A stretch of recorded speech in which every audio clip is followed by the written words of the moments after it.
नमस्कार मित्रों, पराशर ज्योति संस्थान के इस यूट्यूब चैनल पर आपका फिर से स्वागत है। मैं हूं बबन कुमार सिंह। मित्रों, आज जो है सूर्य संक्रांति की चर्चा करेंगे।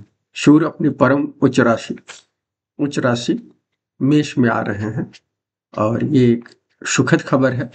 हालांकि जो समय है थोड़ा सा कठिन है। ऐसे समय में इसके बावजूद मेष राशि में सूर्य का आना एक शुभ संकेत है। ये 14 अप्रैल को कल सुबह में आ रहे हैं। ये हमारे या देर रात कह लीजिए 2:49 और 21 सेकेंड पर आ रहे हैं और ये 15 मई को यहाँ बदलाव करेंगे। मतलब 1 महीने यहाँ इनको रहना है। हर मेष राशि में सूर्य जो गोचर कर रहे हैं, ये पंचांग है, वैशाख कृष्ण प्रतिपदा है, पहली तिथि है वैशाख की, और सूर्य इसके स्वामी होते हैं प्रतिपदा। रविवार दिन है, क्योंकि देर रात में हो रहा है, रविवार के ही इसमें हो रहा है, तो इसलिए रविवार ही कहा जाएगा। हालांकि ये कहा जाए तो अगले दिन सुबह में सोमवार होगा। तो ये देर रात में होने के कारण इसका ये जो है पुण्यकाल जो है वो हम ये संक्रांति के पुण्यकाल हम सोमवार को मनाएंगे, लेकिन ये देर रात में हो रहा है। तो ये रविवार होने के कारण शुरू हो गए इसके। और स्वाति नक्षत्र है, राहु का नक्षत्र है, वज्र योग है, चंद्रमा इसके स्वामी होता है, कौलवकरण है, मंगल इसके स्वामी होते हैं। होरा जो है मंगल का है, दिन रविवार और मंगल का हो रहना ये शुभ है। ज्यादातर इसमें आप देखिए क्रूड ग्रहों का प्रभाव आ रहा है सूर्य का 2 जगह पर, एक जगह राहु का और एक जगह मंगल का। ये पंचांग की कुछ दिक्कतें हैं, लेकिन सबसे खास बात यह है कि मकर लग्न की कुंडली बनी है। सूरज जो है इसमें मकर लग्न की कुंडली में सूरज चौथे भाव में आ रहे हैं, क्योंकि मेष जो होता है चौथे भाव में होता है। और इसमें क्या है, धर्मपाद में टोटल यदि लग्न सहित हम देखें तो 10 आदि ग्रह हो जाते हैं। लग्न को छोड़ दे तो 9 ग्रह हैं, लेकिन लग्न को जोड़ने पर तो लग्न से गुरु तक लगातार धर्मपाद में, मतलब 6 ग्रह जो हैं धर्मपाद में बैठे हुए। और शुक्र से राहु 3 ग्रह भी क्या कहलाता है, मोक्षपाद में है। टोटल धर्म और मोक्ष मिलाकर 9 ग्रह हो गए। केवल और केवल केतु जो है अर्थपाद में है। ये एक बहुत बड़ा सिंबल है। ये जो दौर है, ये दौर धर्म और मोक्ष के हिसाब से चलने का है। अर्थ और क्या कहते हैं, काम भावनाओं को पीछे रखकर चलने का समय है। जो लोग इस बात को समझ जाएंगे उनके लिए ये क्या कहलाता है। लेकिन दिक्कत है, काम त्रिकोण में सर्वाधिक 88 अंक है। त्रिकोण के हिसाब से देखें तो सर्वाधिक 88 अंक जो है, 88 अंक जो है इसमें सर्वाधिक। तो बहुत सारे लोग ये होंगे। और वैसे भी मेष संक्रांति जो है कहते हैं साधारण लोगों के लिए ज्यादा अच्छी होती है। और थोड़ा सा क्या होता है, वो होता है इसमें महंगाई वगैरह बढ़ती है, तो उस तरह से देखिए। और ये तस्करों वगैरह के लिए भी अच्छा माना जाता है, उल्टा सीधा करने वाले लोगों के लिए कई बार। सरकार के लिए भी अच्छा होता है, लेकिन कहीं ना कहीं सरकार इसमें कई बार टफ डिसीजन लेती है, ये चीज समझने की जरूरत है। लेकिन इस समय में अभी जो स्थिति है, लेकिन मूल बात यह है कि देखिए, पहले पुण्यकाल बता दो। पुण्यकाल जो है सोमवार की सुबह में 5:57 से शुरू हो रहा है और ये 12:22 तक रहेगा। 6 घंटे 25 मिनट का पुण्यकाल है। इस दौर में आप दान पुण्य, पूजा, हवन जो भी करना चाहते हैं, नदियों में स्नान से लेकर बाथरूम में स्नान तक, जहां भी आपको सुविधा हो, स्नान करके आराधना करें, सूर्य को जल दें। विष्णु को याद करने का भी दिन है, सूर्य को याद करें। और उसके बाद क्या कहते हैं, जल देकर आप ध्यान करें, मंत्र जाप करें, और उसके बाद हवन कर सकते हैं तो हवन करें। क्योंकि देखिए, ये बहुत महत्वपूर्ण समय में ये संक्रांति हो रही है। इसलिए मैं कह रहा हूं कि ये कोर्स करेक्शन का समय है। देखिए, अभी मीन में 5 और 6 ग्रह का बना था। यदि राहु को जोड़ लीजिएगा तो 6 ग्रह हो जाते हैं। तो ये योग जो है एक बड़े क्या कहते हैं, और ये जो है 9 वर्ष के समय हुआ था। 9 वर्ष की चैत्र प्रतिपदा की शुरुआत हुई थी। तो इसलिए ये बहुत इंपॉर्टेंट है कि क्या कहलाता है, इस दौर में जब सूर्य की मेष संक्रांति होती है, जिसको हम वैशाखी संक्रांति भी कहते हैं, बंगाल वगैरह में पोइला बैशाखी कहते ही है। नया साल वहाँ सोलर ईयर से शुरू होता है बंगाल वगैरह में। उड़ीसा में क्या कहते हैं, इसको पाना संक्रांति वगैरह कहते हैं। तो ये जो है, लेकिन महत्वपूर्ण ये है कि ये दो दौर है कोर्स करेक्शन का है। मूल रूप से मीन में सारे ग्रह का संचयन था अभी हाल फिलहाल तक। अभी भी वहां शुक्र बुध शनि राहु बैठे हुए हैं। तो यदि देखिएगा तो 4 ग्रह ऐसे 3 ग्रही योग है, राहु केतु को नहीं जोड़ते हैं तो 3 ग्रही योग बचा हुआ है, अभी भी बना हुआ है। और 7 मई को बुध के निकलने से पहले सूरज निकल रहे हैं अभी, उसके बाद बुध निकलेंगे। तो उसके बाद मई के अंत में या 18 मई तक यदि नोड के हिसाब से 30 मई तक है डायरेक्ट नोड में, और मीन नोड में 18 मई तक है। तो जो भी आप लेते हो उस हिसाब से, तो मैं मोटा मोटी 30 मई ले रहा हूँ लास्ट। तो इसलिए उस समय तक क्या कहलाता है, राहु और शनि का बना हुआ है। राहु निकल जाएंगे फिर क्या कहलाता है, शनि राहु केतु के बदलाव के बाद शनि अकेले बैठेंगे, और फिर शनि मीन में जो और उनके हिस्से का जो कोर्स करेक्शन है वो करेंगे। तो ये कोर्स करेक्शन में हमेशा याद रखिए कि चूंकि मीन इंपॉर्टेंट हो रहा है, इसका मतलब है परम भक्ति का शाइन है, वो उत्तरदायित्व का शाइन है, और ट्रूथ, इटर्नल ट्रूथ का साइन है एक तरह से। चूंकि ये चक्र जो है ना क्या कहलाता है, उसको बताता है, एक नए साइकिल को शुरू होने को मीन बताता है। और उसमें उस दौर में मेष में सूर्य की संक्रांति हो रही है, और ये एक अच्छी चीज है कि इसमें एक इसीलिए इस कोर्स करेक्शन के दौर में मेष संक्रांति एक तरह से नए युग में प्रवेश का दौर हो सकता है।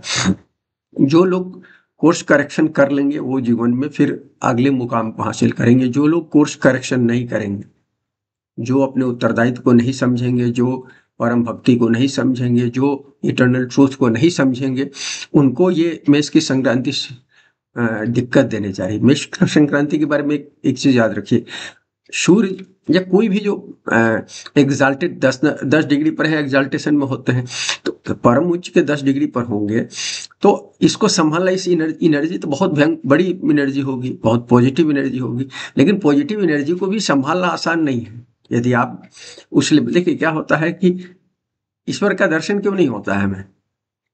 ईश्वर का दर्शन इसलिए कि हम बेहद क्या कहलाता है पशुवत जीवन जीते हैं।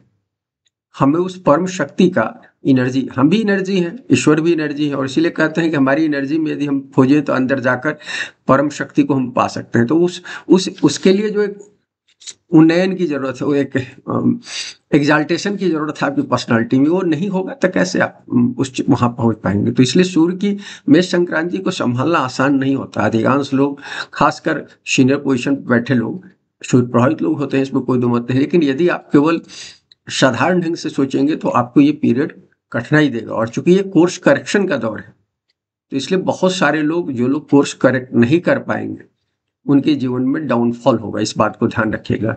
और ये, लेकिन जो लोग कोर्स करेक्शन करेंगे, और नए लोगों के लिए जिनके जीवन में नए दौर में ही सब कुछ होना है, उन सब लोगों के लिए मेष की संक्रांति एक शुभ संकेत है, नए युग का आरंभ है, इस तरह से समझने की जरूरत है इस दौर में। और इसलिए हम कह रहे हैं कि 14 अप्रैल को आप लोग पूजा पाठ करें। और देखिए, संक्रांति होता है पितृ तर्पण का दिन भी होता है, तो आप इसमें पितृ को तर्पण करें, क्योंकि ऑलरेडी शनि और राहु बने हुए हैं। और संयोग से एक खास बात यह है कि संक्रांति जिस दिन हो रही उसी दिन शनि और राहु एग्जैक्ट एक अंश पर है। शनि जो है क्या कहलाता है, राहु जो है शनि को क्रॉस कर जाएंगे, इस बात को देख लीजिए, पीछे अभी चल जाएंगे, अभी वो आगे है राहु, और राहु पीछे चले जाएंगे इसी दिन 14 तारीख को। तो इसलिए बेहद इंपॉर्टेंट है 14 अप्रैल जो संक्रांति का दिन है, मेष संक्रांति का। तो इसलिए मैंने कहा कि कोर्स करेक्शन के लिए तो ऐसे दौर में राहु शनि के साथ भी ग्रहण करते हैं। अभी मैंने शनि राहु पर वीडियो बनाया, बताया, और कुछ वीडियो और बनाना है, बनाऊंगा। लेकिन मैं बताना चाहता हूँ कि यदि आप कोर्स करेक्शन कर लोगे तो ये शनि राहु का बहुत सारा असर जो इस दौर में है वो आपके ऊपर नहीं होगा, और नहीं तो होगा। शनि राहु अपना असर देते हैं, इस बात को समझिए। उसी में ये मेष की संक्रांति हुई। तो मेष की संक्रांति, जो लोग कोर्स करेक्ट करेंगे, जिनके जीवन में आगे कुछ नया अध्याय लिखा जाना है, चैप्टर्स लिखे जाने हैं, वो लोग के लिए बेहतर हो सकता है। इस संक्रांति में कहते हैं कि गर्मी में होता है ये, माने एक तरह से बैशाख, देखिए अपने यहाँ बैशाख और जेठ कठिन तप माना जाता है, इसलिए कि ये सूरज पूरे दबकते हैं इसमें। सूर्य जितने दमकते हैं कि इस समय हीट वेव चलता है। तो इसलिए इस दौर में इसमें में संक्रांति में दान पुण्य तो जो गेहूं और गुड़ वगैरह किया जाता है वो कर ही सकते हैं, लेकिन इसके अलावा आपको गर्मी की में राहत देने वाली चीजों को देना चाहिए। जैसे कि क्या कहलाता है, आपको सत्तू का दान कर सकते हैं। सत्तू हमारे यहाँ बिहार वगैरह में और उस उत्तर भारत में, पंजाब में भी मैंने देखा है, लेकिन बिहार वगैरह में तो बहुत ज़्यादा चलता है।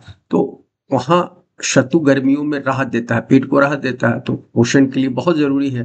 पेट यदि आपका शांत रहे तो आपकी बहुत सारी बीमारियां ठीक हो सकती हैं और स्वस्थ रह सकते हैं। तो सत्तू का दान, उसके अलावा जो जलीय फल हैं, जैसे कौन से जड़ी, ककड़ी है, खीरा है, मेलन अंग्रेजी में बोलते हैं, तो उस तरह जो जो भी हैं, चाहे खरबूजा, तरबूजा, जो भी कह लीजिए आप, ये सब चीज़ों का दान कर सकते हैं। इसके अलावा पानी की चीज़ों का, पानी पिलाने वाली चीज़ों को दान कर सकते हैं। मसलन क्या कहलाता है, मटका का दान कर सकते हैं।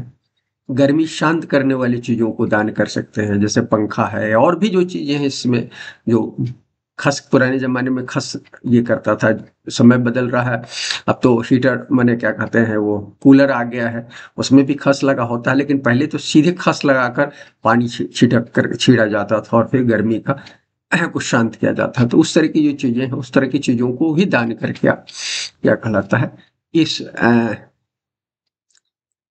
सूर्य गोचर को और बेहतर कर सकते हैं, क्योंकि नए साल का आरंभ होता है। मैंने कहा ना कि बंगाल में सोलर ईयर से देखते हैं साल, तो इसलिए उनका बैसाख इसलिए पोइला बैसाखी बोलते हैं, और इसमें क्या कहलाता है, नया साल शुरू होता है उनका। तो ये वो इसलिए ये नए साल की शुरुआत है।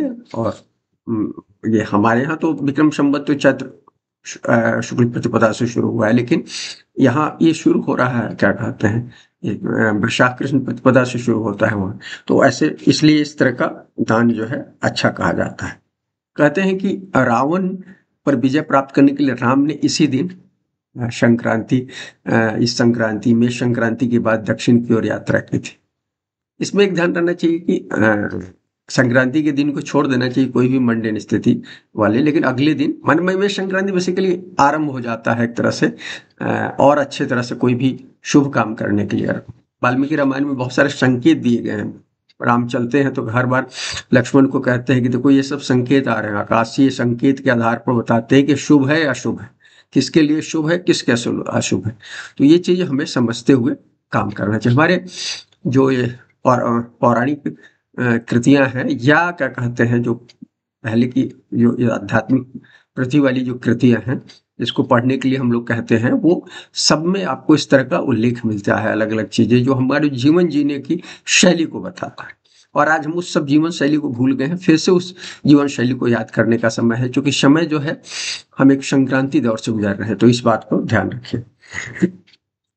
और क्या होता है कि मीन में जब सूरज होता है, धनु में और मीन में होता था, खरमास होते हैं, तो खरमास के कारण अपने यहाँ काम नहीं शुरू होता है। तो इसलिए भी कहा गया है कि रावण को विजय प्राप्त करने के लिए उन्होंने, क्योंकि खरमास में तो शुरू नहीं कर सकते थे, जब वो उसके पास पहुंचे वानर, क्या नाम है, हनुमान जी लेकर गए उनको, राम को, तो कुछ दिन वेट किया उन्होंने, इसलिए कि खरमास का दौर था। खरमास हुआ तो ये इसमें शुरुआत की, जब ये हुआ इसकी शुभ संक्रांति हुई, तो राम ने दक्षिण की यात्रा शुरू की।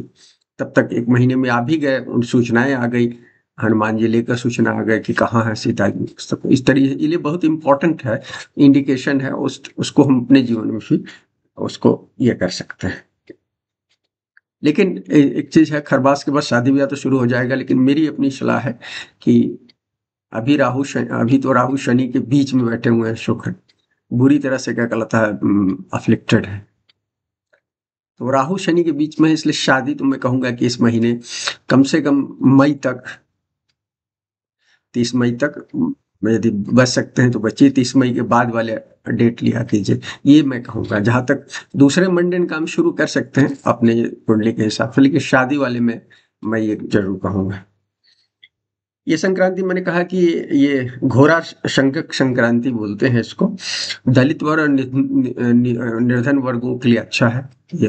वैसे भी शनि आए हैं तो ये जो संक्रांति, इसको समझिए, हमने कहा कि शनि राहु के प्रभाव वाला है, पंच छह ग्रह का प्रभाव वाला है, तो वो कहीं ना कहीं जो विषमता समाज में आ गई कि एक वर्ग बहुत धनवान होता जा रहा है, दूसरा वर्ग बहुत बुरी तरह से गरीब हो जा रहा है। भारत में 80-90 करोड़ लोगों को आपको राशन देना पड़ रहा है जिंदगी जीने के लिए। तो ये सब चीजें क्या है, विषम समाज में विषमता बढ़ी है, सरकारें इसको ठीक नहीं कर रही हैं, तो प्रकृति इसको ठीक करेगी। इसको प्राकृतिक न्याय बोलते हैं। जब हम लोग अपना न्याय नहीं करते हैं तो ऊपर से ईश्वर हम पर न्याय थोपते हैं। शनि महाराज उसी को काम कर रहे हैं। तो ये दौर है इसमें, इसलिए और इसलिए ये जो दौर है इसमें एक ध्यान रखिएगा कि हम्म, ये नक्षत्र महोदरी है, नक्षत्र संज्ञक इसको महोदरी संक्रांति कहते हैं, और ये चोर तस्करों जमाखोरों वगैरह के लिए अच्छा है कहा गया है। लेकिन इस बात ध्यान रखिए कि मेष की संक्रांति जो होती है, चूंकि सूरज आ जाते हैं तो हमारे जीवन में वाइटलिटी और भी जो चीजें हैं क्या कहलाता है, सब चीजें ठीक करते हैं, सेहत ठीक करते हैं, पराक्रम को बढ़ा देते हैं, फिर क्या कहलाता है क्रिएटिविटी बढ़ा देते हैं। सूरज क्रिएटिविटी पंचम भाव के स्वामी है, काल पुरुष कुंडली के, सब चीजों को ठीक करते हैं। क्योंकि यहाँ से जीवन का आरंभ होता है। कहते हैं कि आत्मा जो है पांचवें भाव में प्रवेश करती है, माने सूरज के ही भाव में प्रवेश करती है काल पुरुष कुंडली में। तो आत्मा प्रवेश करती है, मतलब उससे ज्यादा बड़ी क्रिएटिव क्या हो सकती है, तो क्रिएटिव समय है। तो इस क्रिएटिव समय में हम जितना पॉजिटिव रहेंगे, जितना आध्यात्मिक रूप से, बच्चे जो है बेहद आध्यात्मिक होते हैं, जब हम बड़े होने लगते हैं ना, तब हमारी आध्यात्मिकता चुकती है। तो इस बात को ध्यान रखिए। तो हमको अभी बच्चों की तरह होने, शिशु सुलभ होने की जरूरत है, उसी तरह से सोचने की जरूरत है। संसार में हम जब छोटे क्लास में पढ़ते हैं तो हमको मोरल साइंस की किताबें पढ़ाई जाती हैं। उसको पढ़कर जो अच्छे लोग हैं, स्पेशली जिनकी कुंडलियां अच्छी होती हैं, वो सोचते हैं कि दुनिया कितनी सुंदर है। जब बड़े होते हैं फिर उनको जीवन में संघर्ष करना पड़ता है कि भैया दुनिया उतनी सुंदर नहीं है जितनी मोरल साइंसेस की किताबें बताती हैं। हालांकि मोरल साइंस की किताबों में इंडिकेशन होता है, लेकिन बच्चे उतने समझदार नहीं होते हैं, भोले होते हैं। तो हमको उस भोलेपन की जरूरत है बड़े होकर भी। और ये मेष संक्रांति के समय विशेष रूप से, क्योंकि ये हमने कहा कि कोर्स करेक्शन का समय है, तो इस बात को ध्यान रखें। चलिए, इस समय क्या कहलाता है, महंगाई वगैरह बढ़ने की स्थिति है, लेकिन सरकार कुछ क्या कहलाता है, सरकारों को कुछ सद्बुद्धि तो आएगी इस दौर पे, क्योंकि सूरज हाइट की राशि है और सरकारों के लिए अच्छी राशि है, सरकारी कर्मचारियों के लिए।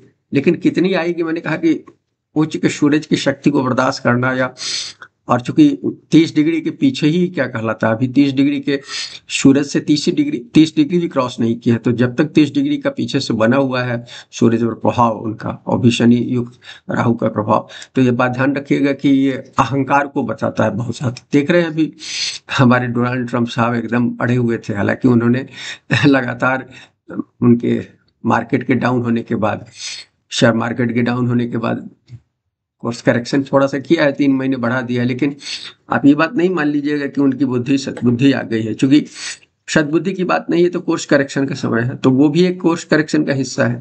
वो दुनिया को बदलना चाहते हैं, उसमें उनकी भूमिका उसी तरह की है। नाटक में उनको वो भूमिका दी गई है, ईश्वर ने उनको वो भूमिका देकर वो खड़ा किया है, तो आप कुछ नहीं कर सकते इसमें।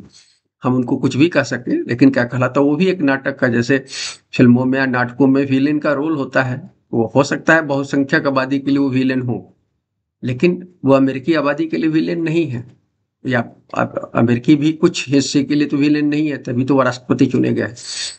लेकिन इसका असर होगा। लेकिन ये मैं कहना चाहता हूँ कि उच्च के शूर होने से थोड़ी सी सद्बुद्धि आएगी लोगों में और सरकार में बैठे हुए। लेकिन अभी बहुत सारे कहा ना कि राहु और शनि का प्रभाव है सूरज पर पीछे से, तो आप देखिएगा कि कड़े कानून बनेंगे और उसका रिएक्शन होगा, और बाद में उनको सरकारों को पछताना पड़ सकता है, क्योंकि ये चीजें हैं। अब फटाफट मित्रों राशिफल बता देते हैं इसका।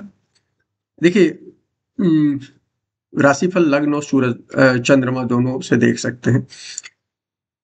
यदि आपको देखना आता है, आपका जो मजबूत हो उससे देखिए, और नहीं तो लग्न और चंद्रमा जिससे भी आपको शूट करता है उससे देख सकते हैं। मोटा मोटी हम दोनों का ध्यान रखकर बनाते हैं इसको। मेष के लिए 5वें के स्वामी हैं, पहले भाव में आ रहे हैं, सूरज उच्च के हैं। सबसे पहले अपने अहंकार को कंट्रोल कर लीजिएगा। मेष के जात को अहंकार को कंट्रोल कर लोगे तो पराक्रम और उत्साह जो होगा पॉजिटिव होगा, और फिर क्या कहलाता है, आपको जीवन में सफलता मिल सकती है। माने सबसे ज्यादा है अहंकार को कंट्रोल। सूरज जब लग्न में हो, 10वें घर में हो, तो अपने अहंकार को कंट्रोल करना है। दूसरे घर में भी, वाणी का घर है दूसरा, तो इन सब घरों में हो तो बहुत ज्यादा ध्यान रखने की जरूरत है। ये राज्य या सरकार से लाभ दिख रहा है इस दौर में, और कंपटीशन वगैरह में भी ये अच्छा दिख रहा है। छात्रों के लिए भी शुभ दिख रहा है। अ, कुछ भी नया करने के लिए आपके लिए बेहतर है। हालांकि अभी आपके शनि 12वें भाव में है, तो आप अपनी कुंडली को देख कर कीजिएगा। और अभी शनि से राहु से प्रभावित है, तो इसको देखकर मेष के जातकों के लिए इस चीज को देखकर काम करने की जरूरत है। क्योंकि 7.5 चंद्रमा वालों के लिए 7.5 भी होगी, उसको ध्यान रखिएगा। तब आप नया काम सुनिए, अपनी कुंडली को दिखवा लीजिएगा। मोटा मोटा संतान वगैरह के लिए शुभ दिख रहा है। बस एक ध्यान रखिएगा, उच्च के सूरज हैं, साथी से विवाद नहीं कीजिए। वृषभ के जातकों की बात करते हैं मित्रों। चौथे के स्वामी है 12वें में आ रहा है। 12वें में सूरज मरण कारक स्थान में कहे गए हैं। खर्च और सेहत का विशेष तौर पर वृषभ के जातक ध्यान रखें। हालांकि विदेश वगैरह से लाभ कुछ हो सकता है, खासतौर पर यदि एक्सपोर्ट इंपोर्ट के कारोबार में है, एमएनसी वगैरह में। आजकल तो भारत में बहुत सारे लोग एमएनसी कंपनियों में काम करते हैं, उनके लिए अच्छा है। इसमें क्या कहलाता है, निवेश में विशेष सावधानी रखिएगा। और खासतौर पर जमीन या वाहन वगैरह खरीद रहे हैं तो विशेष रूप से इस दौर में ऑफिस में बहुत डिप्लोमेटिक ढंग से रहने की जरूरत है। या सेवा भाव, मैं सेवा भाव शब्द इस्तेमाल करता हूँ, डिप्लोमेटिक शब्द ज़्यादा उचित नहीं है। ऐसे दौर में जब डिप्लोमेसी काम नहीं करती है, ऐसे कोर्स करेक्शन वाले समय में अदालत वगैरह से बचिएगा। और कुछ अशुभ समाचार वगैरह सुनने को मिल सकता है इस दौर में। मिथुन लग्न राशि के लिए तीसरे के स्वामी है, 11वें में आ रहे हैं सूरज, समेत सारे ग्रह अच्छे कहे गए हैं। और थर्ड के स्वामी है, तो निश्चित रूप से आर्थिक लाभ दिख रहा है। और राज्य और सरकारों से भी लाभ दिख रहा है, पुरस्कार। देखिए 11th हाउस जो है इच्छा पूर्ति का है, प्राइजेस का हाउस है, तो इसमें इस तरह की चीजें मिलती हैं।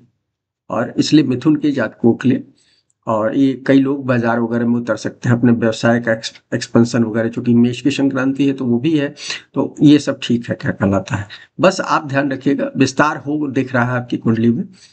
ये ध्यान रखिएगा कि संतान के साथ थोड़ा सा व्यवहार अच्छा रखिएगा, क्योंकि पंचम पर दृष्टि जाती है। उच्च के सूरज की एनर्जी जो है आप संभाल नहीं पाते हो, तो फिर बच्चों के साथ टेंशन होता है।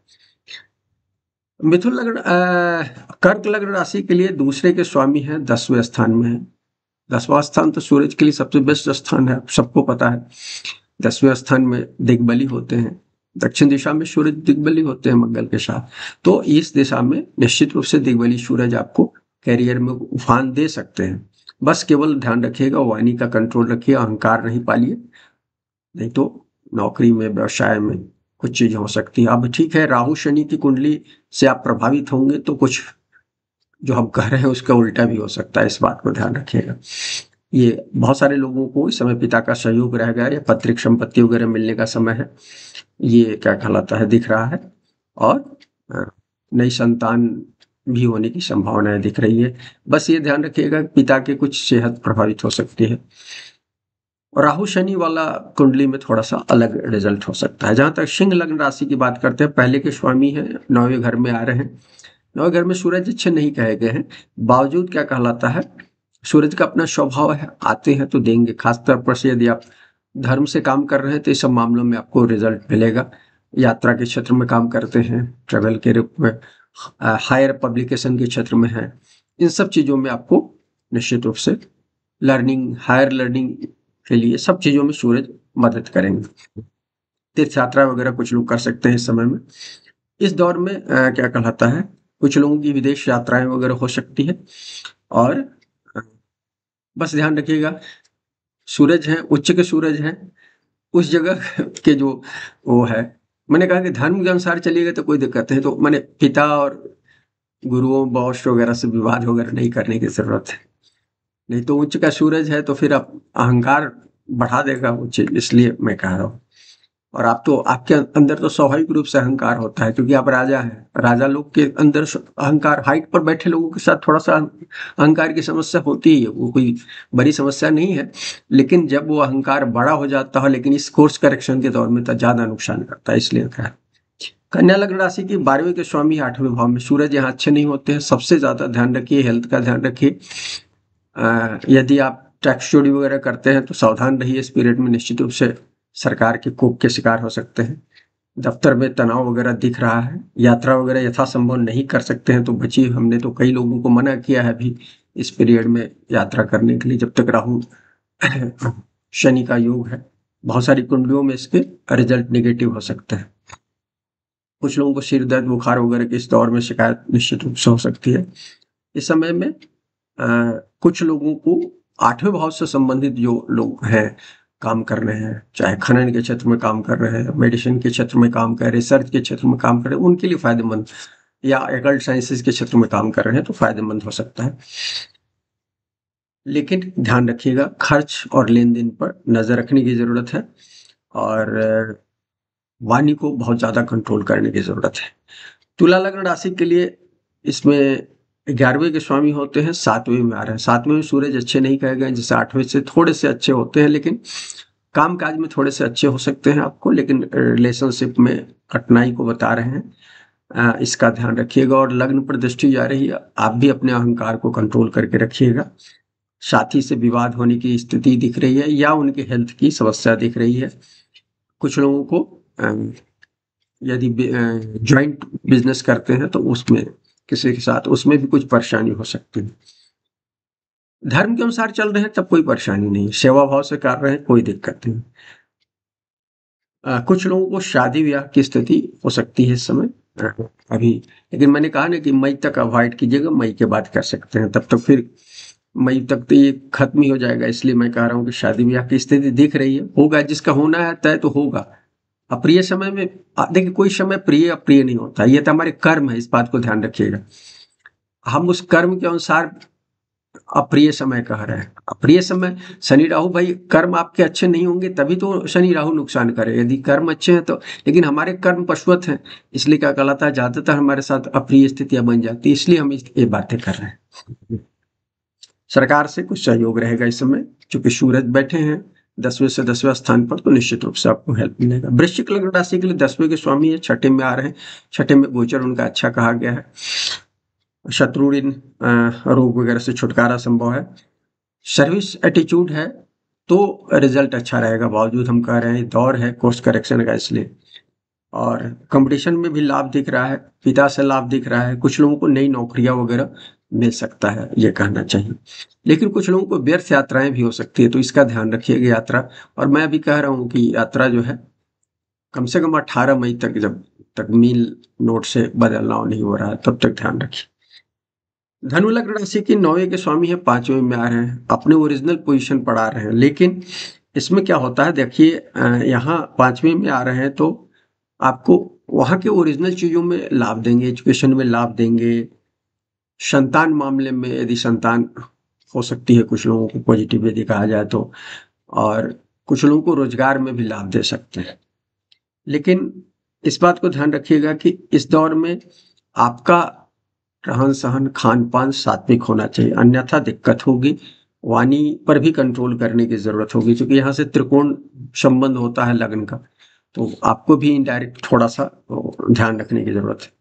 मंत्र जाप वगैरह के लिए बहुत अच्छा है। मैंने कहा ना, पहले ही कहा कि मेष जो है आध्यात्मिक उन्नति के लिए भी अच्छा समय होता है। मेष में सूरज की जो संक्रांति होती है वो चीज है।